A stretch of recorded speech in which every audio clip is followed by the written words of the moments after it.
Bismillahirrahmanirrahim. Assalamualaikum warahmatullahi wabarakatuh. Saya atas nama Raidatul Anisa dari Program Studi Pendidikan Agama Islam STAI Muhammadiyah Tulungagung. Perkenalkan, nama saya Nurul Karimah Latianan. Saya dari Program Studi Pendidikan Agama Islam Sekolah Tinggi Agama Islam Muhammadiyah Tulungagung.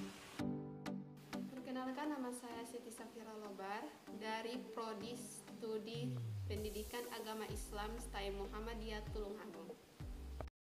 Di sini kami akan mempresentasikan hasil makalah kami yang berjudul Supervisi Pendidikan.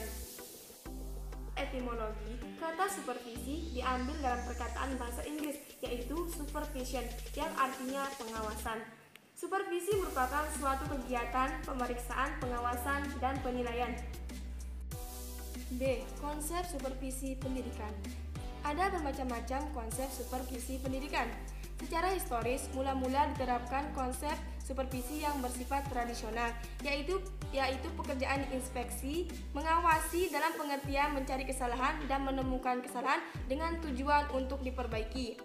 Yang kedua yaitu berkembang supervisi yang bersifat ilmiah, yaitu A. Sistematis yang dilaksanakan secara teratur, berencana, dan kontinu. B. Objektif dalam pengertian ada data yang didapat berdasarkan observasi nyata, bukan berdasarkan tafsiran sendiri. C. Yaitu menggunakan alat pencacat yang dapat memberikan informasi sebagai umpan balik untuk mengadakan penilaian terhadap proses pembelajaran. C. Ruang lingkup supervisi. Yang pertama yaitu supervisi pendidikan, yaitu meniti beratkan pada masalah akademik tentang aktivitas guru dalam proses pembelajaran, mengajar, dan belajar. Supervisi ini ditujukan untuk meningkatkan keberhasilan siswa dalam memperoleh pengetahuan dan keterampilan. Maka supervisi akademik ini menjadi pusat perhatian dalam upaya meningkatkan pendidikan. Supervisi administrasi, yaitu meniti beratkan pengamatan supervisor pada aspek-aspek yang berfungsi sebagai pendukung pelancar terlaksananya pembelajaran. D. Prinsip-prinsip supervisi pendidikan. Yang pertama yaitu secara ilmiah, sistematis yang berarti dilaksanakan secara teratur, terencana, dan berkelanjutan.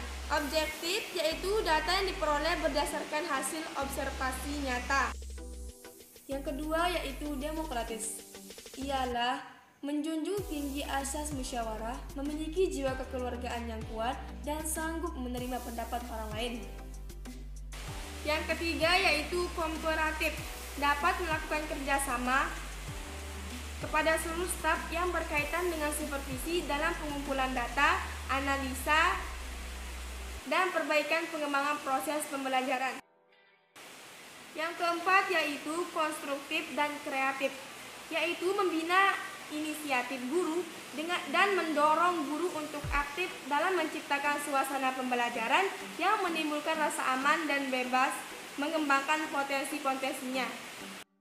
Tujuan dan fungsi supervisi pendidikan. Secara operasional, supervisi pendidikan bertujuan untuk membantu guru dalam menentukan tujuan pendidikan, membimbing murid-murid dalam belajar menggunakan metode-metode, alat-alat, dan sumber belajar yang tepat, serta membantu guru menilai kemajuan murid-murid sebagai cerminan kesuksesan guru dalam mengajar. Tujuan supervisi adalah untuk mengembangkan situasi belajar mengajar yang baik. Adapun tujuan-tujuan itu adalah: yang pertama, membina kepala sekolah dan guru-guru untuk lebih memahami tujuan pendidikan yang sebenarnya dan peranan sekolah mencapai tujuan itu. Yang kedua, memperbesar kesanggupan kepala sekolah dan guru-guru untuk mempersiapkan peserta didiknya menjadi anggota masyarakat yang efektif. Yang ketiga, membantu kepala sekolah dan guru mengadakan diagnosis secara kritis terhadap aktivitas-aktivitasnya dan kesulitan-kesulitan mengajar belajar, serta menolong mereka merencanakan perbaikan-perbaikan. Yang keempat, meningkatkan kesadaran kepala sekolah dan guru-guru serta warga sekolah lainnya terhadap tata kerja yang demokratis dan kooperatif, serta memperbesar kesediaan untuk menolong. Yang kelima, memperbesar ambisi guru-guru untuk meningkatkan mutu karyanya secara maksimal dalam bidang profesinya, meningkatkan achievement motif. Yang kelima, membantu pimpinan sekolah untuk mempopulerkan sekolah kepada masyarakat dan mengembangkan program-program pendidikan. Yang keenam, membantu kepala sekolah dan guru-guru untuk dapat mengevaluasi aktivitasnya dalam konteks tujuan-tujuan aktivitasnya, perkembangan peserta didik. Yang ketujuh, mengembangkan esprit de corps guru-guru, yaitu adanya rasa kesatuan dan persatuan, kolegialitas antara guru-guru. Berikut fungsi-fungsi supervisi sebagai berikut. Yang pertama, mengkoordinir semua usaha sekolah. Yang kedua, memperlengkap kepemimpinan sekolah. Yang ketiga, memperluas pengalaman guru-guru. Yang kelima, menstimulasi usaha-usaha sekolah yang kreatif. Yang kelima, memberikan fasilitas dan penilaian terus-menerus. Yang keenam, menganalisis situasi belajar mengajar. Yang ketujuh, memperlengkapi setiap anggota staf dengan pengetahuan yang baru dan keterampilan baru pula. Kemudian, tipe supervisi. Ada 5 tipe supervisi, dari yang paling memberikan kebebasan kepada guru dan staf tata usaha sampai pada yang paling ketat aturannya dengan supervisor sebagai penguasa kelima.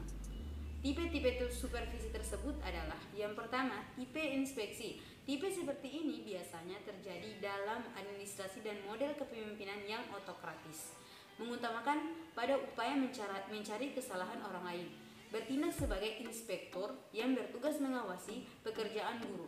Supervisi ini dijalankan terutama untuk mengawasi, meneliti, dan mencermati apakah guru dan petugas di sekolah sudah melaksanakan seluruh tugas yang diperintahkan serta ditentukan oleh atasannya.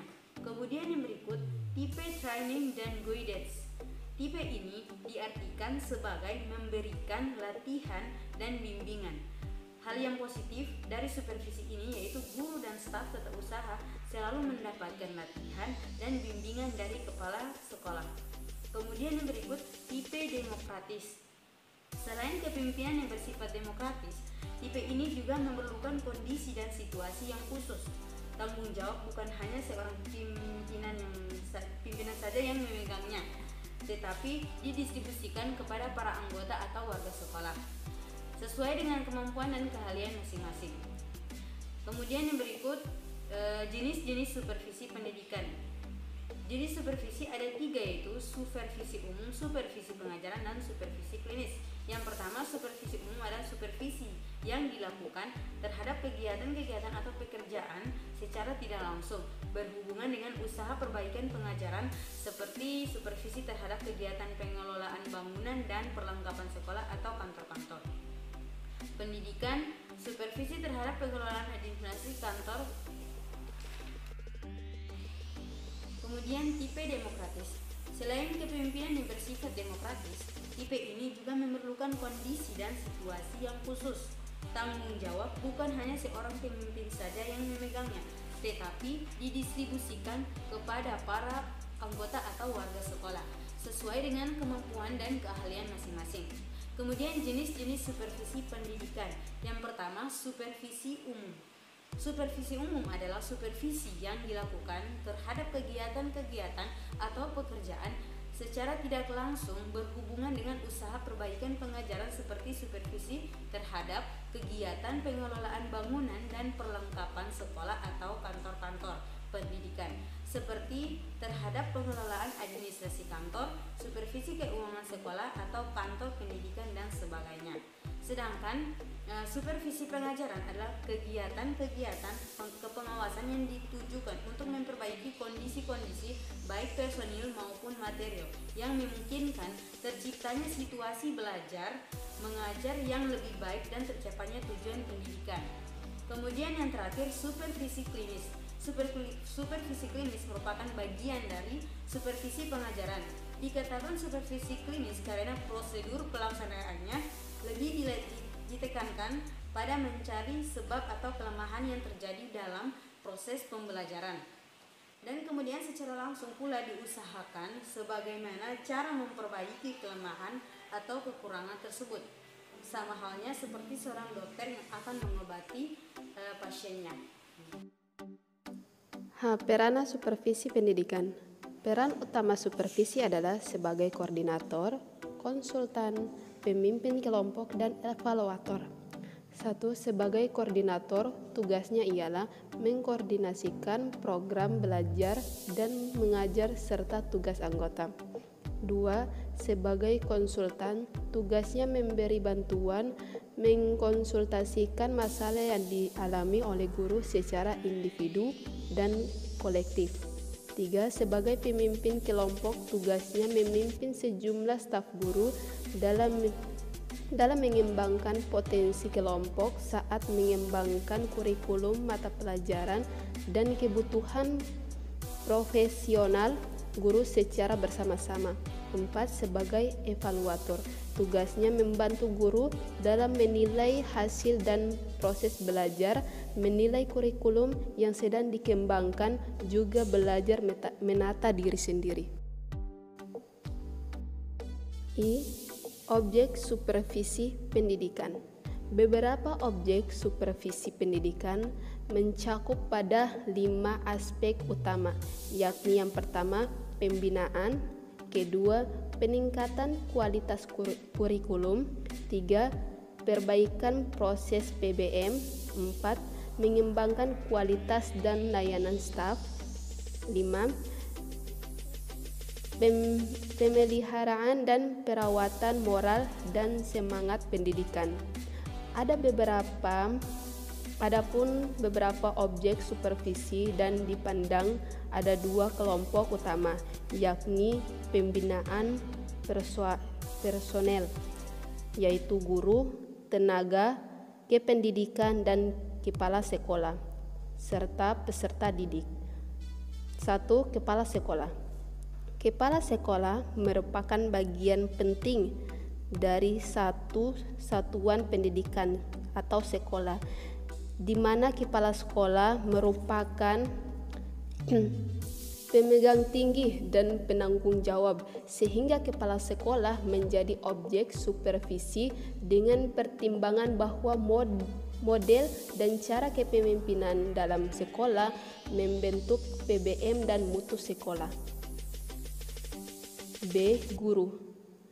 Guru dalam lambang pendidikan atau sekolah merupakan komponen sentral dalam memberi perubahan-perubahan menuju pada kemajuan dan kualitas pembelajaran, di mana guru merupakan ujung tombak dalam PBM tersebut. C. Staf sekolah. Kepala sekolah sebagai komponen pemimpin dari sekolah tersebut, serta supervisi kepala sekolah terhadap staf adalah kinerja, penataan administrasi sekolah, kemampuan dalam bekerja sama atau skill dan loyalitas staf terhadap pemimpin, dan menjalankan setiap yang ditugaskan oleh kepala sekolah yang dikaitkan dengan sekolah. Peserta didik. D. Peserta didik. Siswa adalah objek dan pelaksanaan PBM juga merupakan objek yang disupervisikan. Manfaat supervisi pendidikan.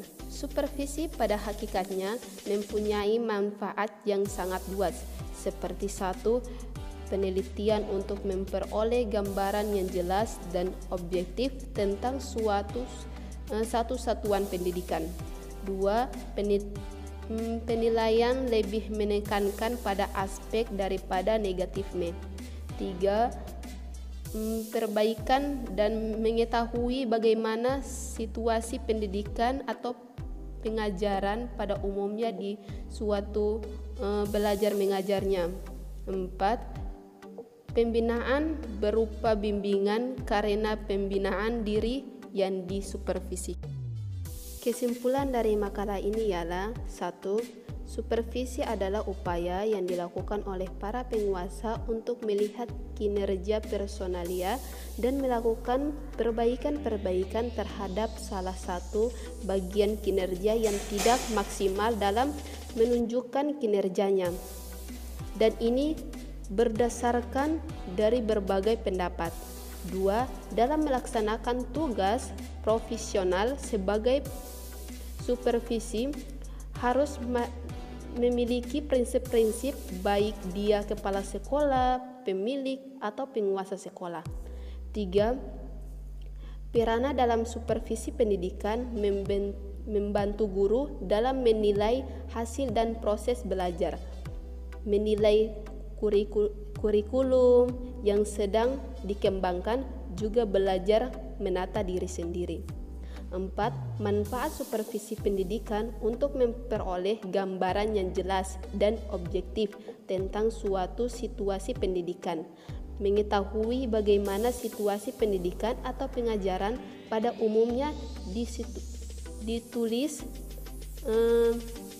pada umumnya dan situasi belajar mengajarnya, menekankan pada aspek daripada negatifnya. Itulah presentasi makalah kami selaku kelompok 9. Kalau ada salah dalam penyampaian makalah kami mohon maaf. Yang salah datanya dari kami dan yang benar datanya dari Allah Subhanahu wa taala. Kurang dan lebihnya kami mohon maaf. Wabillahi taufiq.